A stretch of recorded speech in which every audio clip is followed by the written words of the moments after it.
Voice of the Rock Lobsters, Matteen Rad here with a special Saturday pregame Coach's Corner.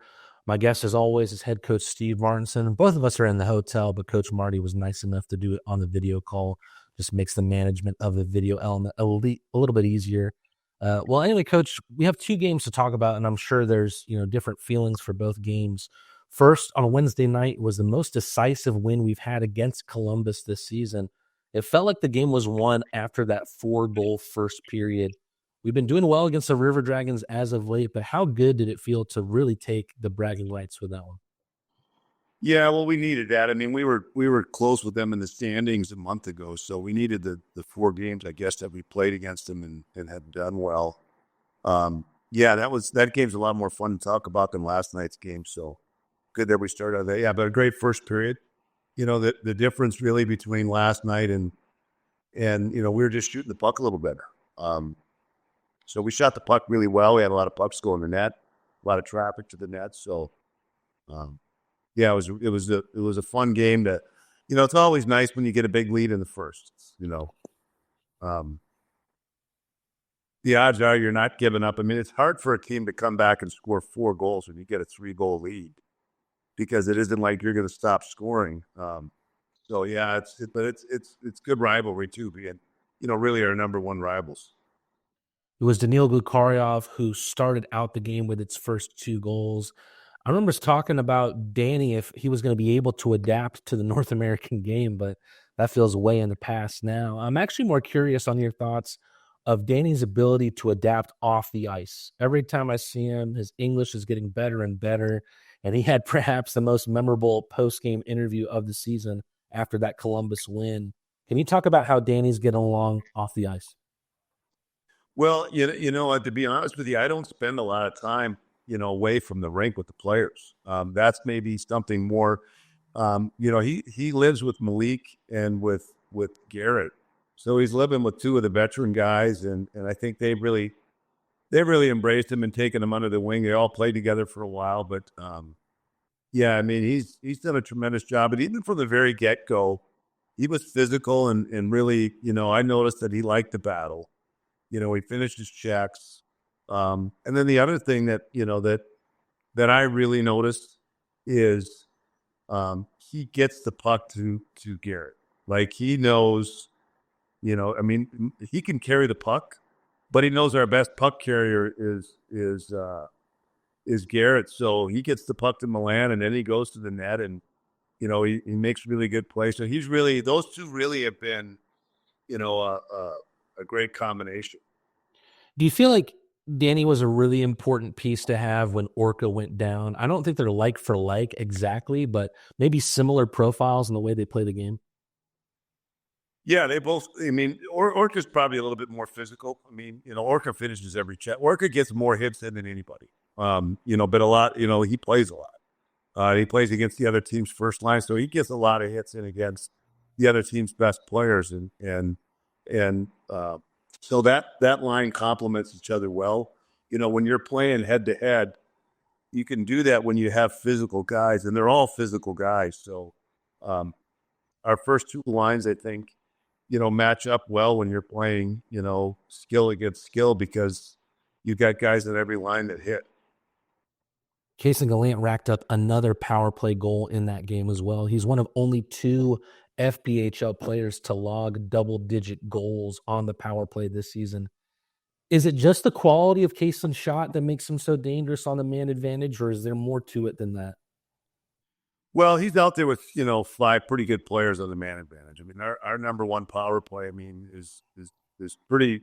It's got a lot of talent. It's got a lot of firepower on it. So, he's just got a good shot, and he gets open, and he's a gritty guy, and so him, going back to Danny, really when you have a new team like we did, a first-year team, it's hard to get everything that you want, because you're, you've got to take what you can get to start. And so really, Gallant and Danny have given us a couple of rookies that, kind of, you weren't sure what you're going to get out of them. And, they've turned out to be top players in the league. So those guys have been a big bonus for us. And, they're kind of, one of the reasons that that were doing well. And I had that conversation with Phil, and I talked at the beginning of the year, a lot about Gallant, and that, we needed him to be, the goal scorer that he was in college. And so, him and Phil have played together basically all year, and they've got a great relationship. Phil's like the older brother from another mother. So those guys have been a great combination too. Well, Phil's actually next on my list to talk about. He got in on the fun as well. And while he was on the ice with Orca and Danny for his goal, you talked about it a little bit. It feels like if you've created two of the best lines in this league. We've talked a lot about the success of the first line lately with Garrett, Orca, and Danny, but it feels like there's a lot of similarities in what makes those two lines good. Can you talk about that? Well, yeah, I mean, they're not missing anything. They got guys that can carry the puck. They got net front guys. They got guys that finish the checks, and they have great speed. So, they're hard to handle. And unfortunately, last night, we just didn't shoot the puck as well. We had our opportunities, and we had a couple of mistakes. We gave up the 2-on-1 was too easy to play off face off. We just, our forward didn't pick up as the D pinch, which D's got a pinch on when they're doing the wraparound. So, yeah, I mean, we've got we've got two lines that can score anytime, and our third line, I think, has its moments. And they've got to be more consistent. And part of it for them is they get a little bit out of a rhythm because power play and penalty kill. So. But they got to figure out a way to be ready to go, and I think we can get more out of that line. You brought something up about the depth guys that we're going to touch on a little bit more in a second, but there's a real dichotomy of feeling after that big win against Columbus and then last night's game, a 3-0 loss against the Blue Ridge Bobcats here in Wytheville, Virginia. It's an end to a couple of runs for the Rock Lobsters. A 10-game win streak comes to an end. Only two other teams have achieved that. It also marks the first time the team has been shut out this season. The second period was the important one. 2 goals, 50 seconds apart from the Bobcats. How difficult was it to come back after that start to the middle period? Well, I mean, we didn't come back. I mean, I don't think we got outplayed, but we got beat. And unfortunately, I mean, I would rather lose that way.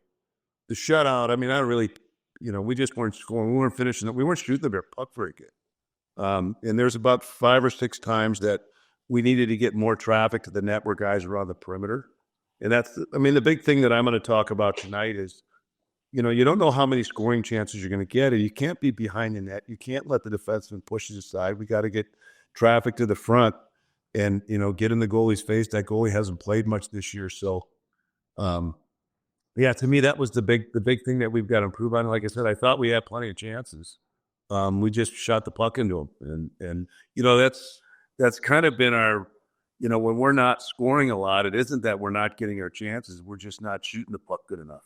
And or you can say, well, the goalie's having a big night, but I just didn't think that we shot the puck as well as we can. You brought him up. It's just a crazy story in the other crease for the Bobcats. Gregory Hussey makes his return to their organization. He hasn't played a game in nearly 4 months. We hear it in the sport of hockey a lot, but what do you think about the idea of a team kind of rallying around a goalie? And do you think that's what happened last night? Well, you can do that short term. I mean, anytime you get a big player or, a big change in the lineup, it's I don't know what they call it from a psychological standpoint. There's a name for it. But you can rise up in the short term. You can't keep that in the long term if the player's out, indefinitely, but you can get your guys to maybe step up and go a little bit above their. You'll never hear me say 110% or 120% to me. You're going out all out, or and that's 100%. So, sometimes things go really well, and like that game that we lost in Danville earlier in the year, we didn't get as many scoring chances in this game. We didn't have the post and the pucks off his head, but we had plenty of opportunity to score. And it's one thing that you have to take from this is you got to make sure that when you're in a position to score, you do everything that you can. And that's what I mean. The biggest thing is getting bodies to the front.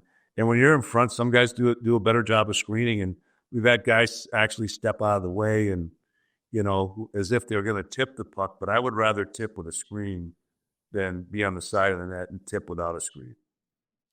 I think you have a more level-headed approach during the game than maybe your players do. Do you think it's difficult for players to not try and force things when they're going up against a goalie who's having a good night? Uh, I mean, I guess you can look at that as that gets to be something that maybe they're thinking about, but it doesn't happen that much to us, so it's not something I'm going to dwell on. I mean, we typically score a lot of goals, and I mean, sometimes, and I've said it before, sometimes you run into a hot goalie, and the goalie was, like I said, he was pumped and maybe playing above his normal game, but like I said, I don't think we tested him enough, and we got to learn from that, and you just can't put your skates on and go out, but we traveled the day of the game. So we had a 5-hour bus trip and we came in the morning and we tried that. And, usually if you get through the first period with that, then you're good to go. But, we had that slow start in the second. We had the shooting advantage on the night at 36-33, and you've talked about it a little bit, but when you see a number like that, but then a 0 on the scoreboard, what does that tell you about what you need to go and do to make those shooting opportunities a little bit more higher percentage in their chances to score? Well, that's what I was saying. I mean, you've got to, I mean, part of it, I mean, it sounds kind of, kind of stupid to say you got to shoot the puck better, and we did a lot of little extra shooting this week. And I think it was Tuesday. We really just shot the puck. We did drills that were just shooting and escape and turning with speed drills. So we were just really just shooting the puck. And the reason I was doing that is because, like we get a lot of shots and we got to dial it in. And last night we didn't do that, and it cost us the game. I mean, with every game we give up only 2 goals. We should be able to do that in every game that we play. So, but that's the way you play the game. You just, like I said, you can't just put your skates on and expect to get your A game. So much of our success during that 10-game win spell and for nearly all of the season is based on our ability to enter the zone and either set up shop or take the puck to the net. It seemed like they did a good job, Blue Ridge did, at stopping our momentum at the blue line. Yeah. What do you...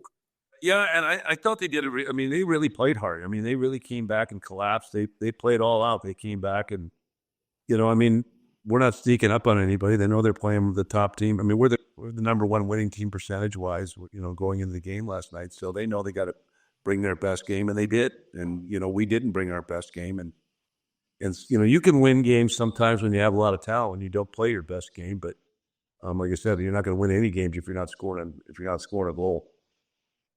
Every team is going to have an off night. If anything, are you glad that this loss in this style came after that 10-game run, so you kind of have an example to point to and on how to recapture that magic?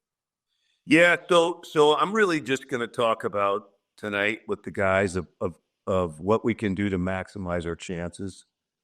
I'm not gonna stress too much about, 1 loss and I think we've had 2 losses in maybe 20, 18 games or something. It isn't like, like I said, it isn't like we didn't play bad. It isn't like we didn't compete. We just made a couple of mistakes and, they scored on them and they had a screen and we didn't, our forward got caught going to the point and the other one started to make up for him, but they didn't switch. And, the defenseman had too much time with nobody fronting him. And so there was a screen and ended up in the net. So, I mean, tonight, we just got to make sure that we approach the game and understand that, we might not get as many scoring chances. They're really competing hard defensively. And we got to make sure that we got traffic in front. Like I said, we got to get to those greasy areas. And we didn't do that.